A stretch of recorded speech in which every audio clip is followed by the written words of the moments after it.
Thank you very much. Thank you, Secretary Reyes, and congratulations for the switch. Switch convener Ito Carlos and the other conveners were very distinguished mayors of Metro Manila, other officials present, representatives of the different sectors with a stake in energy efficiency, ladies and gentlemen. Inilulunsad natin ngayon ang isa pang programa mula sa malawakang katas ng VAT na pinupondohan ng buwis sa langis galing sa may kaya. Ngayon, nakatuon ang ating pansin sa wasto at matipid na paggamit ng kuryente. Congratulations kay Secretary Reyes at inorganisa ng DOE itong programang Switch upang bigyang kaalaman at pakilusin ang taong bayan para sa mga proyekto kasama na yung Palit Ilaw na ilunsad natin ngayon.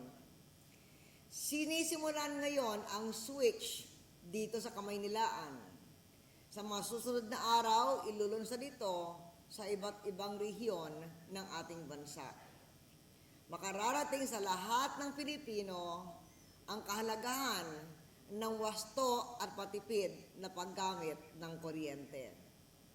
Sa buong mundo, nagtaas ang presyo ng langis, dala ng mga puwersa sa pandaigdigang ekonomiya at merkado. The global crisis did not catch us unprepared or without reserves. Thank God and thank the value-added tax. We took hard decisions, hard on people, unpopular with business, but good for the country as events have shown beyond doubt. We raised new revenues from bold fiscal reforms, more money for more and better roads, bridges, ports, and other infrastructure to create more opportunities for new wealth and new jobs, all towards a self-sufficient, self-reliant, economically strong republic. With more money, we spent a lot on health and education.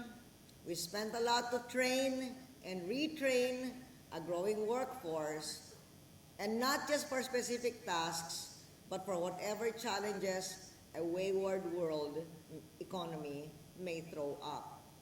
And because we prepared for it, we have been able to shield our nation from the worst effects of the food and fuel crisis worldwide.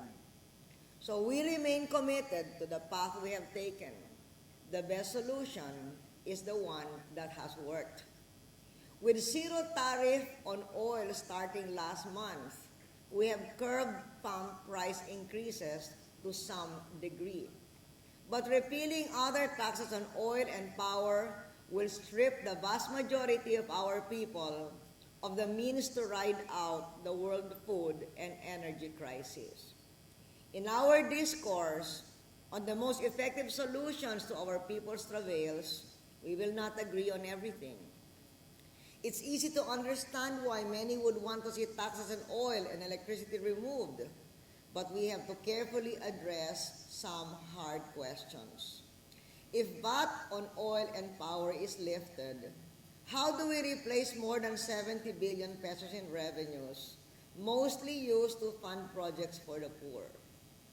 VAT boosted investor confidence in recent years. From 56.50 to $1, the peso strengthened to 40.23 before the oil and rice imports brought it back to 45.55. Imagine if without VAT, our starting point was 55 pesos. Wouldn't the removal of VAT erode confidence, lift exchange rates, lift interest rates, and therefore raise costs anyway, and slow down the economy? Will scrapping VAT not be pro-rich, who consume 84% of energy products?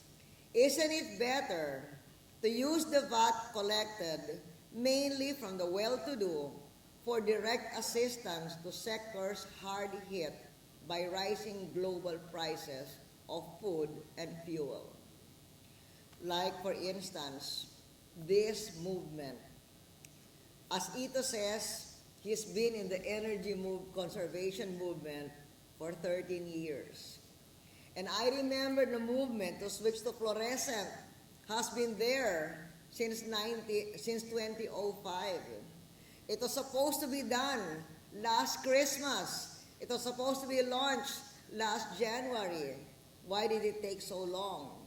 Because we needed funds to be able to make the many who cannot otherwise afford the initial purchase, make them be able to afford it now.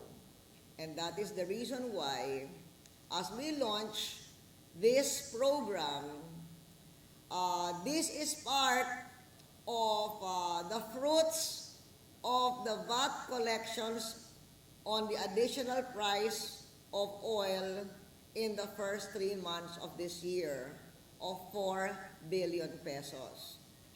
We allocated 1 billion pesos of that to help 4 million poorest of the poor families pay their electric bills.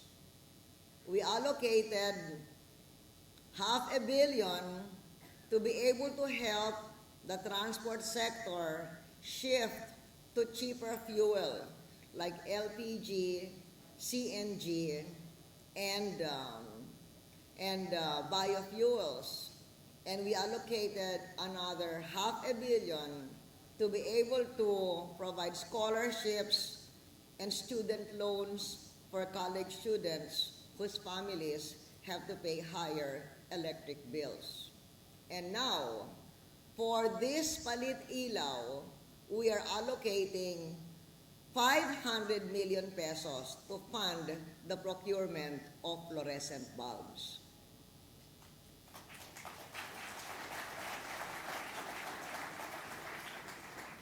We have come too far, made many sacrifices on the hard but wiser road taken, to turn around now and give up enduring strengths for popular but counterproductive short-term gains. Yes, let us discourse, debate, and without delay, decide.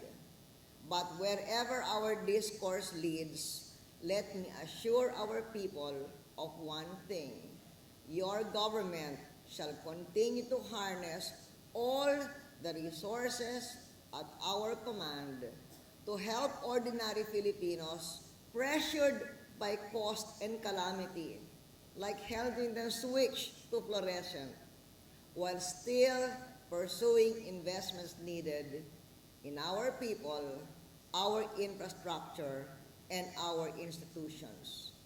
National fuel conservation is now entrenched as a first principle of statecraft.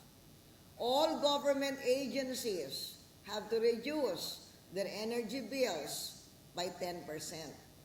At gaya ng sabi ko, para sa proyektong Palit Ilaw, kalahating bilyong piso mula sa dagdag na kitinta ng VAT ang inilaan sa tulong o ng inyong lahat upang himukin ang lahat ng Pilipino na palitan ang ginagamit na incandescent bulbs ng fluorescent lights.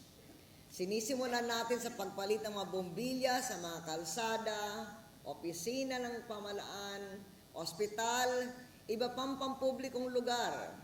At ako ay nasisiyahan na narito ngayon ang mga mayor ng Metro Manila, pati na rin si Congresswoman Binay ng Makati, na nagpakita ng suporta sa programang Switch. Sa mga narito at sa iba pa mga kababayan sa buong bansa, kasama ang libo-libo mga pinuno ng lokal na pamalaan na sumusuporta sa programang Switch at Palit Ilaw, sa inyong lahat, maraming salamat. Let us switch to fluorescent. Let us be more energy efficient. Maraming salamat sa inyong lahat.